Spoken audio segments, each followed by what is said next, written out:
testing the waters and coming up positive. Now, I do have some not such great news. A new spike in COVID-19 cases could be on the horizon for one metro county. We're still in the middle of this pandemic. And one vaccine dose could soon be all it takes. We will have 20 million doses of the vaccine to be made available by the end of March. And Coloradans say yes to gray wolves, but now the question, how to reintroduce them? First for you tonight, we are bracing for more winter. Another round of snow is getting ready to hit the metro. Latest predictions show Denver will get most of it. 4 to 8 inches expected all the way from Boulder to Castle Rock. And that is why we want to get straight to meteorologist Mike Nelson on this Weather Action Day. Mike, the snow's still going to be here tomorrow morning. Oh, it certainly will, along with a lot of very slick roads by morning. Temperatures are falling. Remember, we were in the 60s yesterday. It's now down to 28 up at Fort Collins, 37 in Denver. Winter weather advisories from the Wyoming border all the way to the New Mexico border, but right along I-25. And that's where the brunt of this front range storm is going to be. You can see it right there in the colors and the snow on the increase to the north of us. There's a strong easterly upslope that pushes the moisture up against the mountains and foothills. And we're not going to see much snow on the other side of the Continental Divide at all. This thing is concentrated right along the I-25 corridor up into the foothills, and that snow is coming down pretty heavy to the north of Denver. It will fill in as we get into the evening hours. With the temperatures dropping into the teens by morning, the roads are really going to get icy later on tonight. This is what it looks like in Denver, but look at the contrast up on the Continental Divide looking east from Loveland. So this is a front range storm, everybody. Heaviest snows will be tonight during the nighttime hours. That means a very slick roads tonight and tomorrow morning. But the skies clear quickly after the storm, and 60s are in the 7-day. I'll share it all with you in just a few minutes. Oh, yeah. We have lots more to talk about. Thank you, Mike.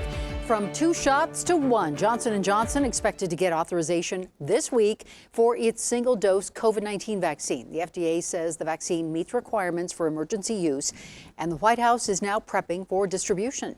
If authorized, we are ready to roll out this vaccine without delay.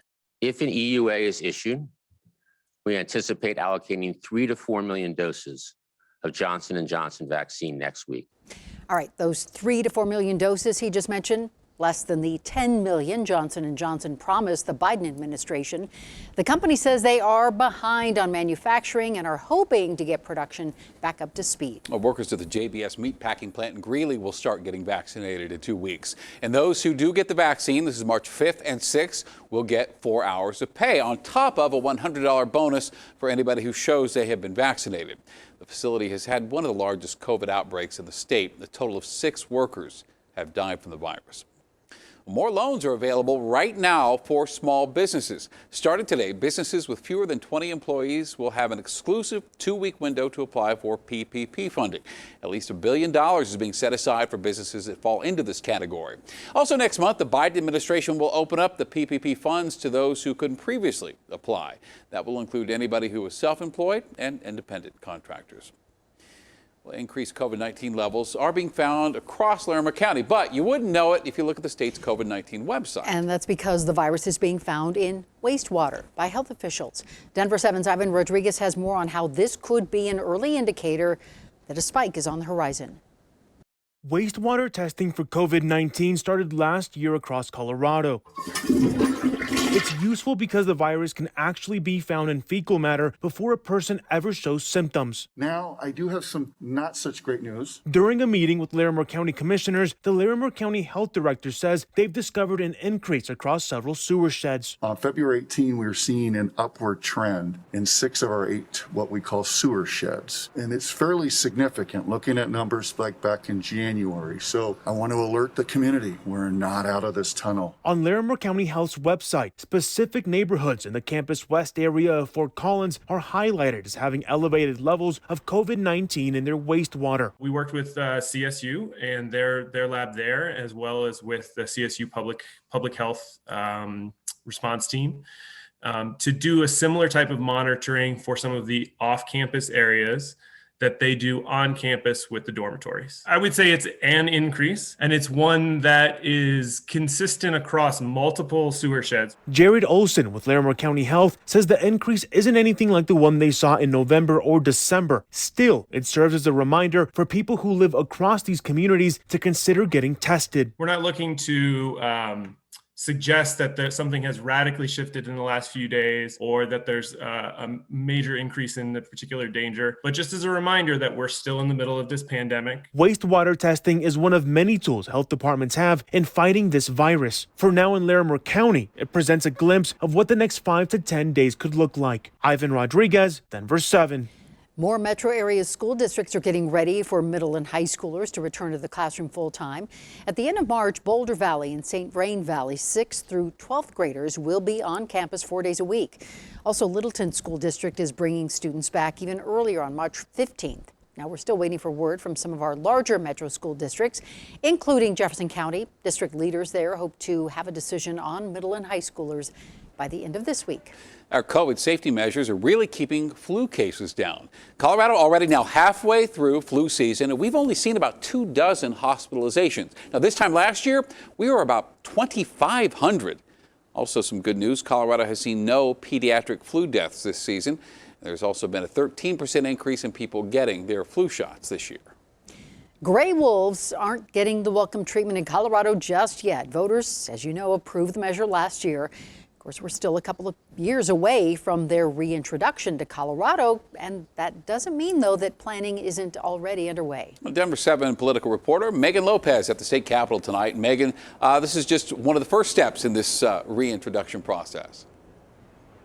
That's right. There are also 3 bills here at the Colorado State Legislature dealing with the reintroduction of gray wolves that range from how to reintroduce them, where to reintroduce them, to how to pay for reintroducing them. Now, that 3-hour-long Colorado Parks and Wildlife hearing today really highlighted the fact that people are still very passionate about this issue, and particularly on the western slope, still very upset about this issue. Nevertheless, because of that ballot initiative, the process to reintroduce these wolves is moving forward. In November, you voted. By a narrow majority, you decided. Now it's up to Colorado Parks and Wildlife to figure out how to bring gray wolves back to the state. Nice and gentle. Proposition 114 calls for gray wolves to be reintroduced by the end of 2023. And inform the public on some important topics. Between now and then, stakeholders will have to work through the details. While those meetings get underway, at the state capitol, 3 bills have been introduced based off of the initiative. The first is a bipartisan bill on funding the measure so that the money would come from the state and not from Parks and Wildlife. They're a cash-funded agency.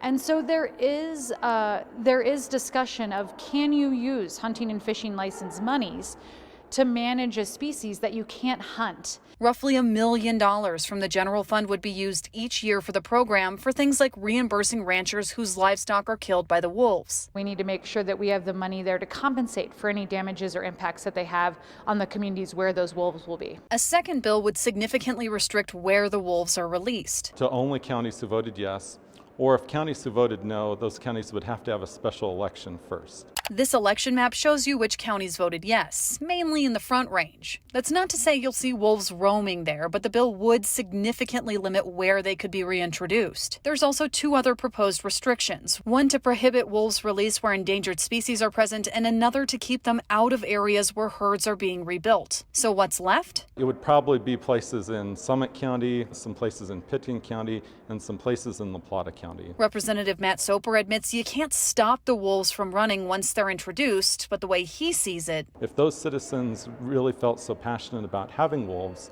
they should be the locations where the wolves are first released. Okay, so that bill that would limit where the wolves will be reintroduced has only been sponsored by Republicans in the moment, so it's facing a really tough road ahead. Both it and the funding bill will be heard in a committee tomorrow, so we'll be keeping an eye on that. There is a third bill that also has been introduced, and it offers some guidelines for CPW for how to go about this process of reintroducing them. Again, we're keeping an eye on all of it. I'm live in front of the Colorado State Capitol. Megan Lopez, Denver7.